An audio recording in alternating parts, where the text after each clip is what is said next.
সত্যিই অবাক করা বিষয়, বিজ্ঞানীদের আবিষ্কার দেখলে মাথা নষ্ট হয়ে যায়। বিশ্বকে তারা কোথায় নিয়ে যাচ্ছে। আইনস্টাইনের ফেস দিয়ে রোবট বানাচ্ছে প্রতিষ্ঠানটি। তারা যেভাবে রোবট তৈরি করছে তাতে রোবট ও মানুষের পার্থক্য কমে গেছে। তারা রোবটকে বিভিন্ন কৌশল শিখাচ্ছে। মানুষ রোবটের সাথে নাচে দুষ্টামি করে, রোবটও তা বুঝতে পারে।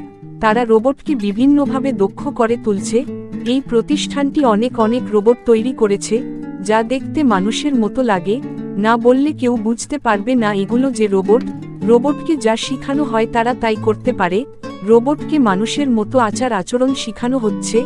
এই প্রতিষ্ঠানটি বিভিন্ন মডেল বা রাজনীতিবিদ বা বিভিন্ন খ্যাতিমান মানুষের ফেস দিয়ে রোবট তৈরি করছে। যেমন প্রেসিডেন্ট ট্রাম্পের মতো ফেস দিয়ে রোবট তৈরি করছে, যা দেখলে মনে হবে এটাই সত্যিকারের ট্রাম্প। তাকে দিয়ে কথা বলাচ্ছেন প্রতিষ্ঠানটি। যে রোবট তৈরি করা হচ্ছে তাতে ট্রাম্প নিজেই নিজেকে চিনতে পারবেন না। আর এই বিজ্ঞানী তো নিজের ফেস দিয়ে নিজের রোবট তৈরি করছেন, যা তাকে ডুপ্লিকেট মনে হবে, যেন তারা যমজ ভাই। সবই বিজ্ঞানের খেলা। আধুনিক বিশ্বে বিজ্ঞান অনেক অকল্পনীয় জিনিস আবিষ্কার করছে। সত্যি বিজ্ঞান অনেক এগিয়ে গেছে।